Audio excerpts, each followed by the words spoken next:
Welcome to Telugu classes by Purnima. ఈరోజు వీడియోలో TS TET మరియు డిఎస్సిలో వచ్చే కొన్ని ముఖ్యమైన ప్రశ్నలు జవాబులు ఇప్పుడు తెలుసుకుందాం. నిరంతర సమగ్ర మూల్యాంకనం, నిర్మాణాత్మక మూల్యాంకనం, సంగ్రహణాత్మక మూల్యాంకనం, వీటి నుండి వచ్చే ప్రశ్నలు తెలుసుకుందాం. హార్వే అభ్యసన కృత్యాలను విశ్లేషించి వాటి ప్రభావం విద్యార్థి సమర్థతను, జవాబుదారీతనాన్ని అభివృద్ధి చేసిందో లేదో అంచనా వేయడమే మూల్యాంకనం. టెట్ 2018 బోధనా లక్ష్యాలు సాధించింది లేనిది తెలిపే ప్రక్రియ మూల్యాంకనం. టెట్ 2018 విద్యార్థి ప్రవర్తనలో వచ్చిన పరివర్తనను తెలిపేది. టెట్ 2018 మూల్యాంకనం రకాలు. అంతర్గత మూల్యాంకనం, ఇంటర్నల్ అసెస్మెంట్. ఉపాధ్యాయుడు తాను బోధించిన అంశాలలో తన విద్యార్థుల సముపార్జనను తానే అంచనా వేయడాన్ని అంతర్గత మూల్య నిర్ధారణ, మూల్యాంకనం అంటారు. టెట్ 2018 ఒక పాఠం పూర్తి కాగానే నిర్ణయించుకున్న లక్ష్యాలు నెరవేరింది లేనిది తెలుసుకునే మూల్యాంకనం. టెట్ 2018 ఒక విద్యా కార్యక్రమానంతరం ఆశించిన లక్ష్యాలు ఏ మేరకు నెరవేరాయో తెలిపే మూల్యాంకనం. టెట్ 2018 విద్యార్థి ఒక తరగతి పూర్తి చేసిన తరువాత చేసే మూల్యాంకనం. టెట్ 2018 ప్రాగృక్తిక మూల్యాంకనం. నేటి విద్యార్థి భవిష్యత్తులో ఏ సబ్జెక్టులను విజయవంతంగా అధ్యయనం చేయగలడో నిర్ణయించడానికి తగిన మూల్యాంకనాన్ని ప్రాగుక్తిక మూల్యాంకనం అంటారు. టెట్ 2018 బోధన అభ్యసన సామర్థ్యాలు ఈ మూల్యాంకనానికి ప్రాతిపదికలు. వీటి ఆధారంగా జరిగే మూల్యాంకనం. టెట్ 2018 సామర్థ్యాధారిత మూల్యాంకనం నిర్వహించే విధానం. పూర్వ నికష అంటే ప్రీ టెస్ట్, బోధనకు ముందు నిర్వహించే నికష. ఉత్తర నికష పోస్ట్ టెస్ట్, బోధనానంతరం విద్యార్థులు ఆర్జించిన సామర్థ్యాలను గుర్తించడానికి తోడ్పడే నికష.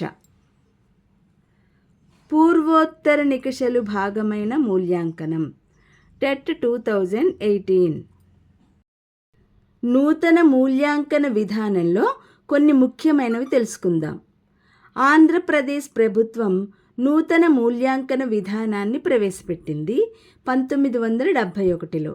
అప్పటి ముఖ్యమంత్రి కాసు బ్రహ్మానందరెడ్డి, విద్యాశాఖ మంత్రి పివి నరసింహారావు. నూతన మూల్యాంకన విధానం ప్రకారం ఏ తరగతికి చివర పబ్లిక్ పరీక్షలు ఉంటాయి. 7, 10 ప్రస్తుతం 10వ తరగతికి మాత్రమే ఉన్నాయి. మిగతా తరగతులకు ఏది ప్రామాణికం? హాజరు. 1 నుండి 5 తరగతులకు హాజరు శాతం 80% ఉండాలి. 6 నుండి 9 తరగతులకు హాజరు శాతం 90% ఉండాలి. నిలుపుదల విధానాన్ని రద్దు చేసిన తేదీ 21/11/1971. నిరంతరం కంటిన్యూస్. నిరంతరం పాఠశాల లోపల వెలుపల పిల్లల శారీరక మానసిక వికాసాలను తరచుగా ఒక క్రమ పద్ధతిలో పరిశీలిస్తున్నామని వారికి తెలియకుండానే పరిశీలించాలి. టీఎస్ టెట్ 2017 నిర్మాణాత్మక మూల్యాంకనం సాధనాలు. టీఎస్ టెట్ 2022 క్రమ సంఖ్య 1. అంశం పిల్లల భాగస్వామ్యం, ప్రతిస్పందనలు. కేటాయించిన మార్కులు 10, శాతం 20%. ఆధారాలు ఉపాధ్యాయుల పాఠ్య ప్రణాళిక, టీచర్ డైరీ, పిల్లల ప్రతిస్పందనలు. రాత అంశాలు 10, 20%. నోట్ పుస్తకాలు అసైన్మెంట్స్ TSDSC 2018, పోర్ట్ఫోలియోలు TSDSC 2018, పిల్లల డైరీ ఆన్క్టోడల్ రికార్డ్. ప్రాజెక్టు పనులు మార్కులు 10%, 20. పిల్లలు నిర్వహించిన ప్రాజెక్టులు వాటి నివేదికలు. లఘు పరీక్ష 20 మార్కులు, 40%. పిల్లలు రాసిన జవాబు పత్రాలు, జవాబులు రాసిన నోట్బుక్కులు మొత్తము 50, 100%. గ్రేడింగ్ ప్రకారం ఈ విధంగా తీస్తారు: 91 to 100% A grade, 71 to 90% A grade, 51 to 70% B grade, 41 to 50% B grade, 0 to 40% C grade. Portfolio విద్యార్థులు చేసిన కృత్యాలను సేకరించి వాటి ప్రదర్శనలను, పనితీరు వివరాలను సంకలనం చేసి భద్రపరచడమే పోర్ట్ఫోలియో. దస్త్రం, రూపచిత్రం. టెట్ 2018. ప్రాజెక్టు పనులు TSTET 2017 అంటే ఏంటో తెలుసుకుందాం. అనుభవం ద్వారా నేర్చుకోవడానికి అవకాశం కల్పించే కార్యక్రమమే ప్రాజెక్టు అంటారు. ఇచ్చిన అంశం మీద విద్యార్థులు కూలంకషంగా చర్చించి ఆ సమస్యను వివిధ కోణాల్లో విశ్లేషించి పరిశీలించి ఒక నివేదికను సమర్పించడాన్ని ప్రాజెక్టు అంటారు. ప్రాజెక్టు పనులు, సమాచార సేకరణ మొదలగు వాటిని ఒక రిపోర్టు రూపంలో రాయడాన్ని డాక్యుమెంటేషన్ లేదా నివేదిక రూపకల్పన అంటారు. ప్రవర్తనాధ్యయన పద్ధతులు అంటే పరిశీలన, ముఖాముఖి ఇంటర్వ్యూ, శోధన సూచికలు, వ్యక్తి అధ్యయనం, నిర్ధారణ మాపనలు మొదలగు వాటిని ప్రవర్తనాధ్యయన పద్ధతులు అంటారు.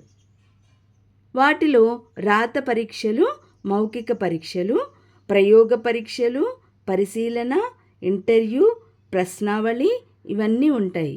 ముందుగా రాత పరీక్షలు వ్యాసరూప ప్రశ్నలు, లఘు సమాధాన ప్రశ్నలు, లక్ష్యాత్మక ప్రశ్నల ద్వారా రాత పరీక్ష నిర్వహించాలి. ఇంకా మౌఖిక పరీక్షలు విద్యార్థి భాష, ఉచ్చారణ, భాషణం, భావాలను పరీక్షించడానికి ఉపయోగపడేవి. విద్యార్థి భాషలో ఉచ్చారణ, పఠన వేగం, పఠనంలో స్పష్టతను వీటి ద్వారా పరీక్షించవచ్చు. టెట్ 2018. వ్యాపకత, సమగ్రత. అన్ని బోధనాంశాలకు సముచిత ప్రాధాన్యం ఉండాలి అని తెలిపే లక్షణం వ్యాపకత. DSC 2018. ఈ వీడియో నచ్చినట్టయితే తప్పకుండా లైక్ చేయండి, షేర్ చేయండి, అలాగే సబ్స్క్రైబ్ కూడా చేసుకోండి.